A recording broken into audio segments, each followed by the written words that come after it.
All right, well, welcome to the call or to the recording, whatever you're listening to. Cory and I thought that a topic came up today that we thought would be really good to cover and to talk about, and that is the issue of vulnerability when it comes to men. And there seems to be three specific dynamics that come up over and over again. We have men that feel like they can't be vulnerable at all. There's men at the complete other end of the spectrum that become overly vulnerable and they end up in a relationship with a woman where it ultimately becomes mother and son and kills the whole dynamic of intimacy. And then there's ideally what we want, and that's a man who's strong and conscious and masculine and yet able to be vulnerable and open with his partner. So, this is a conversation I have a lot with in the different conversations that I have with women, where they ask the question, what does it take for a man to share his feelings? Why are they so shut down? What's going on with that? Or the complete opposite, which is I'm in this relationship with a guy, and basically I feel like I'm his mother. We've lost all that sexual dynamic of attraction. And I don't understand what's going on and why he can't be the kind of man that I want to be. So, Cory, you and I have talked about this a lot, and you've seen this in the dynamics of men that you've worked with, just men in your life. It's a really complicated question about what it takes for a man to learn to be vulnerable, and Yeah. this includes in his family, with his buddies, with his friends. What's behind that? I don't know, that barrier for men to open up, because you and I talk about this all the time. Men want to be vulnerable, Sure. but it's sort of like this big pressure behind everything, and we joke around, we mess around, we insult each other, we play fight, we actually fight, we do all these things other than do something that is really meaningful and that we want to do, which is share our feelings. Why are we stuck? Yeah, it's a big thing. It's a big sticking point for a lot of guys. When we're talking about sharing your feelings, we're not talking about it in this like wishy-washy breakdown and cry kind of way. But there's things that guys want, guys care about that are important to all of us, and we don't even talk about them because we're afraid of the stigma that comes with a guy who opens up about things. So, if you talk about it with your friends, they're going to rag on you and call you a wimp and tell you to man up. Oh, you're a pussy. Figure this stuff out on yourself. We don't talk about that sort of thing. Maybe that's the kind of thing you get from your father, your grandfather, that older generation, and it's still present in the generation now, and even a little bit in the younger generations. They're getting better at it, but there's that problem that why can't we open up to each other and talk about the things that we really care about? I love talking about hockey and sports and things like that and the stuff that guys do talk about, but there's a lot more that needs to be talked about, especially for guys who are looking to take that next step in their life and do something that matters, do something that they care about, and reach their potential. This is a huge thing, guys. So many of us are living short of our potential, and you're never going to be able to do anything about it unless you're willing to be a little bit vulnerable and start opening up. It's time to start pushing yourself and start being vulnerable. A real man, a successful man, a really happy, fulfilled, awesome man living an awesome life knows how to be vulnerable. And if you're denying that and you're holding it back because you're afraid to be called a wimp, you're just robbing yourself of really finding out what you're made of. It's the guys that have that ability to be vulnerable and find a space to do that ultimately become the kind of man who has all the things that guys want to experience. Absolutely. That's the kind of guy who knows how to interact in business. He's been able to ask the questions, make the decisions, become successful, develop his network, interact with all kinds of different people, different cultures, different genders, different ages. And in relationships, there are so many emotional dynamics that exist only in intimate relationships that we don't deal with at any other part of life, that if we don't have an ability to be vulnerable and be open and learn how to connect, then we'll lose oftentimes the thing that we're doing all this other stuff for. Mm-hmm. And I think for women that are listening, it's important to understand that as men, all the stuff that we do is pretty much we do for the relationship, either for the one that we're in, the one that we want, the one that we want to attract. And when we're in that space where we don't know how to be vulnerable, we don't know how to express what's going on, we can't talk about our fears, then we get all locked up. we get all locked up and we react in one of two ways. We're either overly dramatic, you just poke a tiny little bit or ask the wrong question and we blow up and run away. Um, or what happens oftentimes in relationships at that point where we feel safe is we just start dumping everything onto you. We feel safe enough for you to listen, and we turn you into essentially our therapist or our mother. And then your attraction to us is, you'll soothe us for a while, but ultimately you wait for that man to step back up. But every time we get into trouble, we turn to you to nurse us and soothe us. And so, what Cory and I talk about a lot is that recipe for men to be able to be vulnerable, but to be able to do it in a place where they still get to show up in that important relationship they're in and feel like a man there. They haven't completely exposed that part of them that is young or wounded or needs to be sorted out. Where do we do that? How do we find that space to be able to feel that confidence, to be vulnerable and not fear like it's going to be, taken and used against us? Yeah, and it often is used against us, right? Again, we talked about your friends and the guys around you, that guy culture, or the woman that you're with who maybe isn't used to you opening up and being vulnerable, and they want you to be, but then if you don't know how to be and you just dump it all on her, she's going to look at you and say, what happened to this guy who used to be such a strong man? Which ideally what she'd like is that guy who's got the perfect balance of it. So to figure that out, this really comes down to finding someone that you trust, somebody that you respect, somebody who's achieved in life what you want, and that you can look to, who can help guide you through these things and help you with these answers. This is somebody who gets it, somebody who lives the way that you want to live and can help you open up and do it safely. This isn't about judging. The guys I work with, it's not about judging them or shaming them into anything. It's about letting them talk about what matters to them and letting them open up. And when then we take that and we grow it into something amazing, which is way more manly and way stronger than anything that you're afraid of giving up by not being vulnerable.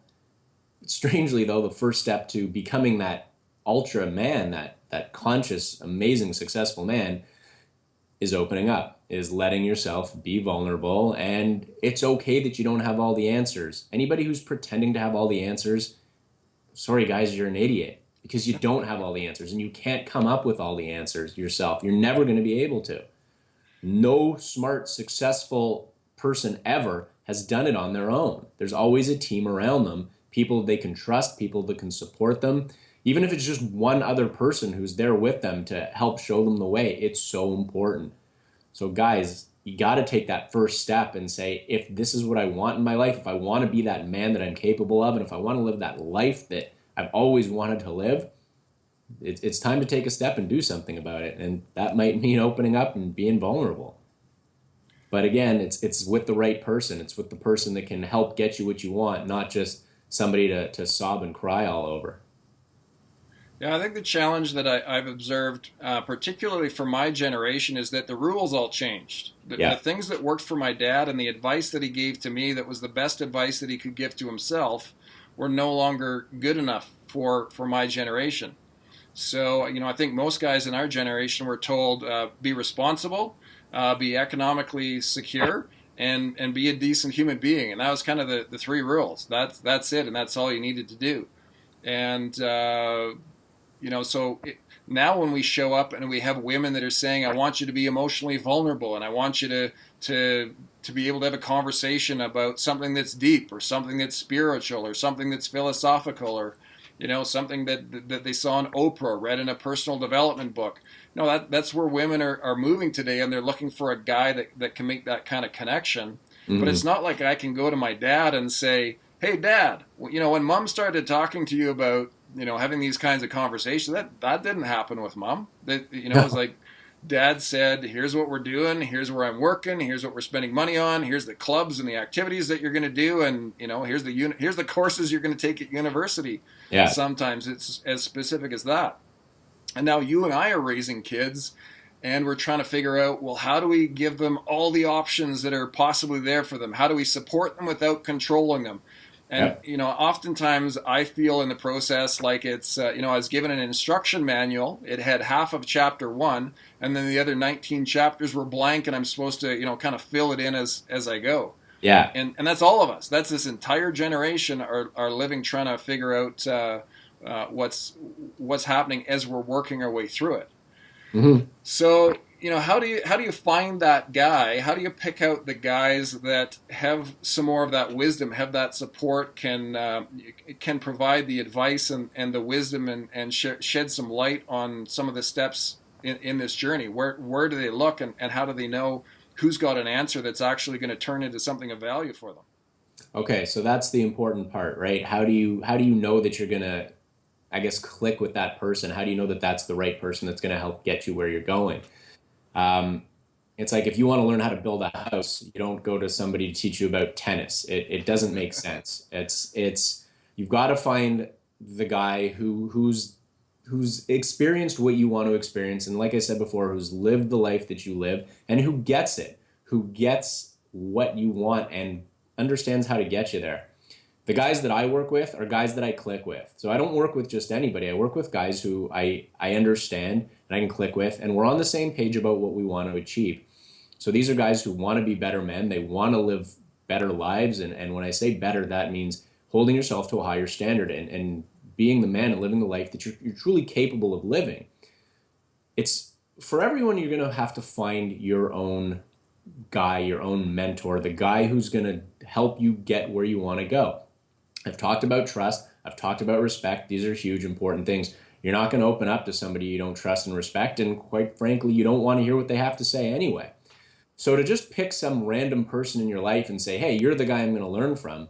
Well, what qualifies him to help you along the way? What results has he achieved? And what even means he's good enough in that capacity to help you get where you're going. Might take a little bit of research, guys, and a little bit of digging, but it's really worth it to find that guy who can help you get where you want to go. The, And the figuring trial and out, error process, I think, gets you maybe 5% of your yeah, potential out of life. yeah, It is a really inefficient and ineffective way of doing things. And when you talk about looking for a mentor, the first time I actively sought out someone to fill that space in my life was when my first child, who's now 15, was going to be born. And I realized I'm a smart guy, but all I've accomplished in life is monetary success. So, hmm, so I know how to make a lot of money. That does not qualify me to be a father. It doesn't qualify me particularly to be a father to a daughter. hmm, I don't even know how to be that great a partner in a relationship.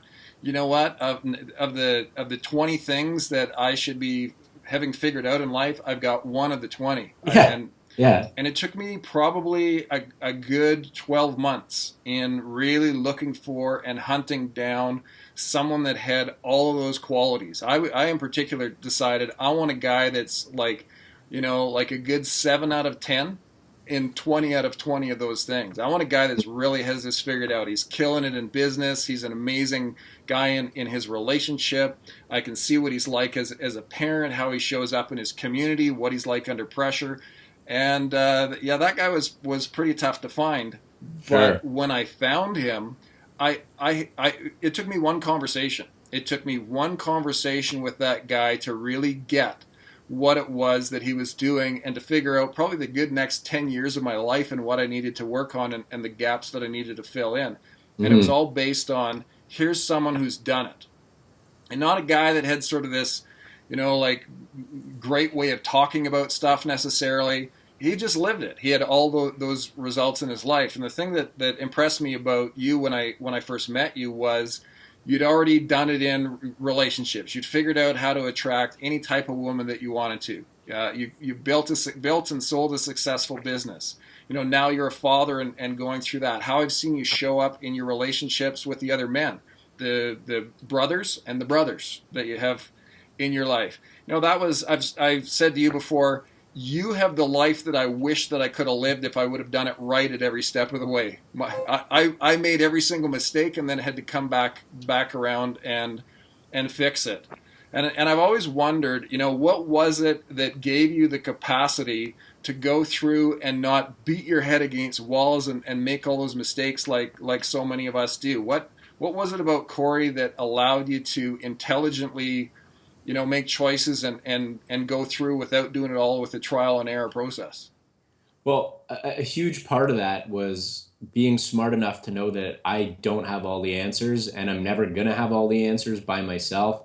So I would look to people, look to guys that older guys that at the time when I was a teenager, older guys, now even just guys my own age, some guys younger, but guys who I trust and respect to have answers that I don't have. And you're always going to be learning and you're always going to be growing. And that's never going to stop. It's never going to stop in my life. It's never going to stop in your life. So that's number one. Number two, equally as important, was living with intention and with purpose. My purpose was to live the happiest, most amazing, fulfilling life possible. And so every decision that I made had to come in line with that. I would always make decisions to point me in that direction. How am I going to get this thing that I want? Now, I understand that most guys are trying to think that way, but they make bad decisions that end up hopefully not burying them, but setting them back, and they're moving forward, and it's always a couple of steps forward, one or two steps back, and that sort of thing. And then, yep, you're banging your head against the wall because you're trying to figure out everything on your own. And I actually want to touch on that trial and error thing that you mentioned. Trial and error is a really, really tough way to figure things out. Sometimes it works and sometimes it's great. But just because you've tried 20 things and you come up with one answer that you think is a great answer doesn't even mean that that's a great answer. It just happens to be the best of those 20. And maybe all 20 stink. Or maybe you've got a few good enough ones in there and you're just picking one because you're so tired of smashing your head against the wall. You don't have the information that you need, so you're not coming up with the right answers, and you're probably not even asking the right questions. Yeah.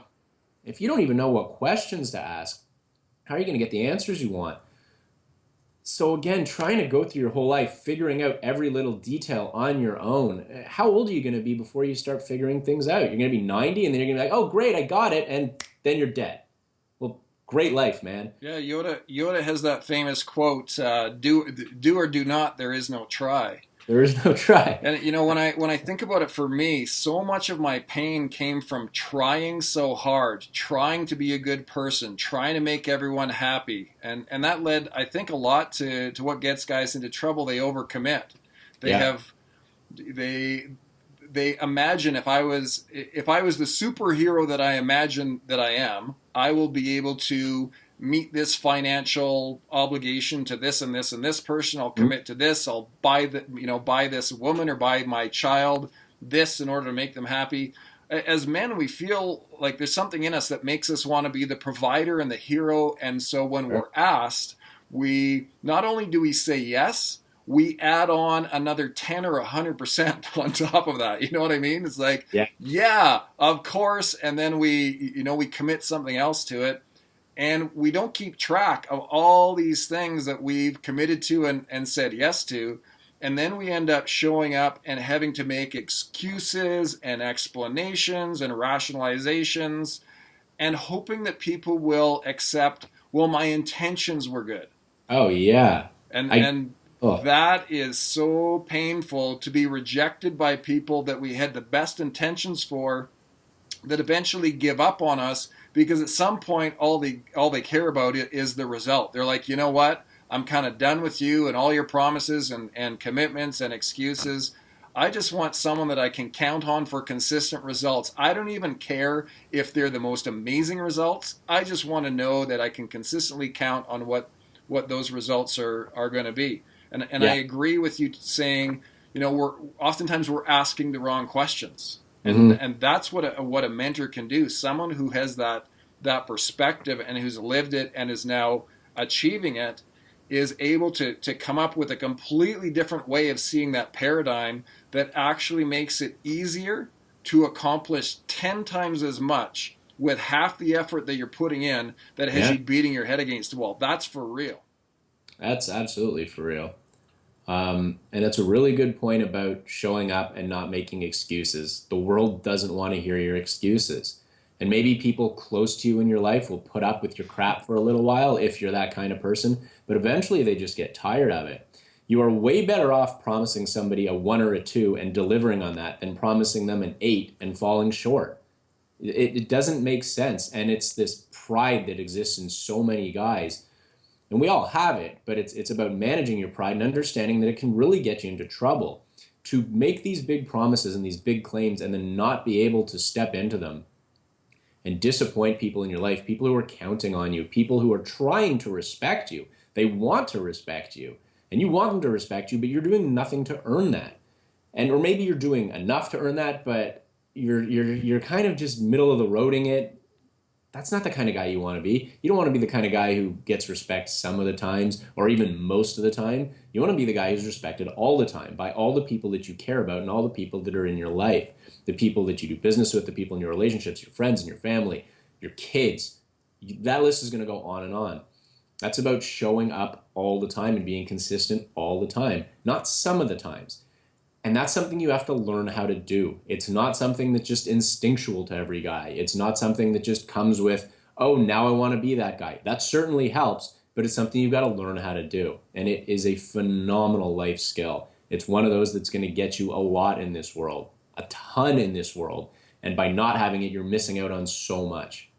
What it reminds me of is, I go to the roller rink with my kids fairly often, and frequently I'll see someone there. Sometimes it's a kid, sometimes it's even an adult, and they can't skate. They can't skate very well, and generally it's guys I see doing this, and they attempt to skate to an 11 out of 10. Yeah. And they're all over the place. They're a danger to themselves. They're a danger to other people. What's fascinating is sometimes they're not falling down and they think they're doing amazing, but to everyone else, they look like a dangerous mess. And I see men doing this in life all the time. They think that showing up and promising an 11 is going to make them a hero. And for people that aren't that experienced, sometimes that they'll acknowledge the 11. They're like, wow, that's great, and thank you very much. But very quickly they learn to not trust you if you end up delivering a 7 or a 5. Mm-hmm. And what guys' egos have such a hard time doing is saying, well, you know what I'll do? I'm going to commit to and promise a 4. That's what I know I can deliver. And then they can make the choice if they want to over-deliver to a 5 or a 7. Yeah. And it is a completely different reaction on the other side of that. Someone whose ego can handle saying, I'm still a work in progress. I'm making this happen. If you absolutely demand an 8, I can't consistently deliver an 8. So I might not be the right person for the job or for the relationship or whatever, but I'm not worried about never getting there. And I mean, this is a quality that I've really experienced in you, Cory, is that you're really able to be humble and honest about where you are because you have no fear about the fact that you're ultimately going to get to where you want to be. And I think that's the difference I see between guys like you who succeed over and over and over along the route and guys who attempt to be so flamboyant in whatever they're doing and their promises are and flame out and disappoint the people around them. What was it for you that allowed you to develop that characteristic and that quality of, essentially it's humility. I have a hard time sometimes getting you to talk about some of the accomplishments that you've done because you're just not the kind of guy to honk your own horn. What allowed you to be the kind of person who sort of work quietly, get it done, say, yeah, I think I can do that, and then consistently do even more than you stated publicly that you're going to do? Yeah, that comes down to results. I saw the results very quickly of being the man that I wanted to be. And always trying to grow into that man. And so by doing that, to make promises that I couldn't keep made no sense. To overextend yourself made no sense. And there's a difference here between overextending yourself and pushing yourself. I never stop pushing myself. I've always done it and I'm always going to do it because I always want to be the best version of myself I can be, the greatest man I can be. And that requires pressure all the time. But within that pressure, there's still a limit as to what you can achieve. When you're 6 years old, you can't do it what you're capable of when you're 12, when you're 18, when you're 30. It all changes. And to just assume that you can do all these things because you have the idea in your head is a recipe for disaster. You're going to crash and burn. And then when you crash and burn, you're going to be you're going to be much less likely to take a real honest shot at that thing again. And it's the kind of thing that you should have been able to achieve at some point. You're just not ready yet. Right. So the thing that always worked for me is I wasn't afraid to admit that. The idea of lying to somebody or making promises that I just couldn't keep, even with the best of intentions, I had no interest in being that guy who let people down and let myself down and eventually gets laughed out of the room because you can't commit to anything.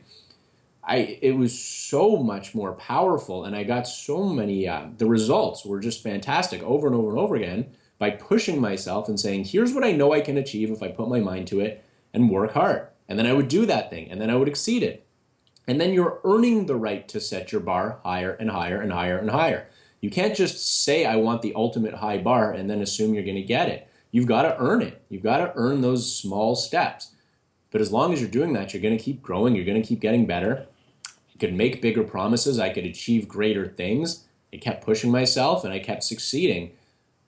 And, I would obviously, a couple of steps back. I'd run into a wall sometimes. Everybody's going to. You're going to flop. You're going to have your failures in life. But those failures weren't crushing failures. They were just things that I learned from and kept pushing and pushing and pushing. But again, humility, it's massive. It's humility that is such a huge part of being vulnerable and all these things fitting together to allow yourself to grow into and become this man that you want to be.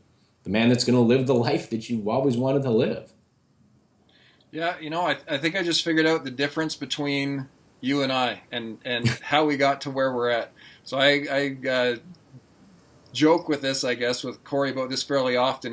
He took the route that made sense, and that was relatively painless, and I did it by trial and error and a whole lot of pain the whole way. I think honestly there's a difference between people like yourself and what I'll call the average or typical guy out there.